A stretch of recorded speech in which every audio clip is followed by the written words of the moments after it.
Hello viewers, আশা করি ভালো আছো। প্রতিবারে না আপনার সামনে নতুন আরেকটি ভিডিও নিয়ে চলে আসলাম। আজ আলোচনা করবো এসএসসি 2025-এর যেগুলো পরীক্ষা হয়েছে এবং এগুলো পরীক্ষা কীভাবে খাতাটা দেখছে শিক্ষকরা। আজকে এই নিয়ে কিছু আপডেট পেয়েছি, আজকে এই নিয়ে আলোচনা করবো। তার জন্য ভিডিওটা সম্পূর্ণ দেখবেন, কোনো স্কিপ করবেন না। তার আগে বলে নিই, আপনি যদি এই চ্যানেল নতুন হয়ে থাকেন তার আপনার সাথে রিকোয়েস্ট থাকবে যে এই ধরনের নিত্য নতুন এডুকেশন আপডেট সবার আগে পাওয়ার জন্য অবশ্যই চ্যানেলটি সাবস্ক্রাইব করে পাশে থাকবেন। কারণ আপনার লাইক এবং সাবস্ক্রাইবের কারণে কিন্তু আমাদের নতুন আরেকটা ভিডিও তৈরি করার অনুপ্রেরণা সৃষ্টি করে। এসএসসি এবং এইচএসসি যখন বোর্ড পরীক্ষা শুরু হয়, যখন খাতাটা কীভাবে দেখা অনেকে কিন্তু জানে না, ঠিক আছে। এনে কিছু আপডেট পেয়েছি যে এসএসসি 2025-এর যেগুলো পরীক্ষাটা হয়েছে এবং যেগুলো হবে তারা আসলে কীভাবে খাতাটা দেখে, এই নিয়ে কিছু আপডেট পেয়েছি।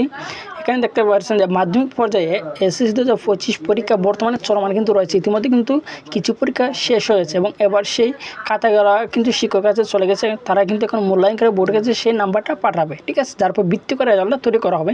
মূলত যে আপনাদের আপনি যে ধরনের যে ক্যাটালগের স্টুডেন্ট হন না কেন, যে মূলত যারা খাতা দেখে তাদের উপরে কিন্তু আপনাদের রেজাল্টটা নির্ভর করে, ঠিক আছে। প্রতি বছর কিন্তু অনেক শিক্ষকের ভুলের কারণে কিন্তু প্রতি বছর অনেক শিক্ষার্থীর রেজাল্টটা ফেল আসে। এখন বলবেন ভাই কীভাবে? দেখবেন যখন বোর্ড পরীক্ষা, যখন এসএসসি বা এইচএসসির যে কোনো বোর্ড পরীক্ষা যখন রেজাল্টটা মনে করেন পাবলিশ করা হয়, তখন দেখবেন অনেক শিক্ষার্থীর রেজাল্ট কিন্তু ফেল আসে। তবে যখন একবার তারা রি-এক্সাম দেয়, রি-এক্সাম দেওয়ার পরে কিন্তু হাজার হাজার শিক্ষার্থীর রেজাল্ট কিন্তু চেঞ্জ হয়। এই থেকে বোঝা যাচ্ছে যে অনেক শিক্ষকের কারণে কিন্তু অনেক শিক্ষার্থীর রেজাল্টটা ফেল আসে।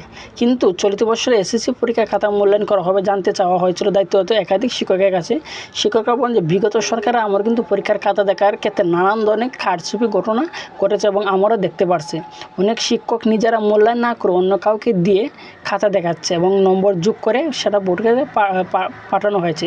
চলতি বছর শিক্ষকদের দায়িত্ব পালনে অনেক সচেতন থাকতে হবে এবং এমন নির্দেশনা দিয়েছে শিক্ষা মন্ত্রণালয় থেকে। এবং এছাড়া খাতা দেখার ক্ষেত্রে বাড়তি কোনো নির্দেশনা শিক্ষা বোর্ড থেকে এখনও দেওয়া হয় নাই। তবে এই মুহূর্তে পরীক্ষা শেষ কিছু হয়েছে এবং খুব শীঘ্রই খাতা কিন্তু তারা দেখা শুরু করেছে, ঠিক আছে। সম্পূর্ণ তারা দেখবে, তখন পুরো নির্দেশনা দেওয়া থাকবে শিক্ষা বোর্ড থেকে। তবে ধারণা করা যাচ্ছে যে বিগত বছরগুলোর মতো স্বাভাবিকভাবে মূল্যায়ন করা হবে, কিন্তু এসএসসি 2025 পরীক্ষার জন্য কোনো প্রকার ভুল ত্রুটি না হয় সে ব্যাপারে শিক্ষকদেরকে সচেতন করছে শিক্ষা মন্ত্রণালয়। বিভিন্ন সময় শিক্ষকদের ভুলের কারণে কিন্তু অনেক শিক্ষার্থীর কিন্তু রেজাল্ট ফেল আসে এবং রেজাল্ট কিন্তু কম পায়। যার একটা উদাহরণ কিন্তু যখন আপনারা বোর্ড এক্সাম দেন তখন কিন্তু আপনারা দেখেন, ঠিক আছে। যে কোনো বোর্ড পরীক্ষার কিন্তু এই শিক্ষকের কারণে কিন্তু অনেক শিক্ষার্থী রেজাল্ট ফেল আসে। যখন রি-এক্সাম দেয়, রি-এক্সাম পরে কিন্তু হাজার হাজার শিক্ষার্থী কিন্তু রেজাল্টটা চেঞ্জ হয়। এই থেকে বোঝা যাচ্ছে যে অনেক শিক্ষকের কারণে কিন্তু যে শিক্ষার্থীরা ফেল করে, ঠিক আছে। যে এই বিষয়গুলোর প্রতি বিশেষভাবে নজর দিতে হবে শিক্ষকদেরকে, তাহা কিন্তু শিক্ষা মন্ত্রণালয় থেকে বলা হয়েছে। সঠিকভাবে মূল্যায়ন করে নম্বর বোর্ডের কাছে পাঠাতে হবে, যার উপর ভিত্তি করে রেজাল্ট তৈরি করবে চলতি বছর এসএসসি পরীক্ষা। খাতা মূল্যায়নের ক্ষেত্রে শিক্ষকরা বলেন যে সৃজনশীল প্রশ্নের মূল্যায়নের বিষয়টি খুবই গুরুত্বপূর্ণ। শিক্ষার্থীরা যদি কাঙ্ক্ষিত উত্তর লিখে থাকে তাহলে তো অবশ্যই তাকে নাম্বার পাবে।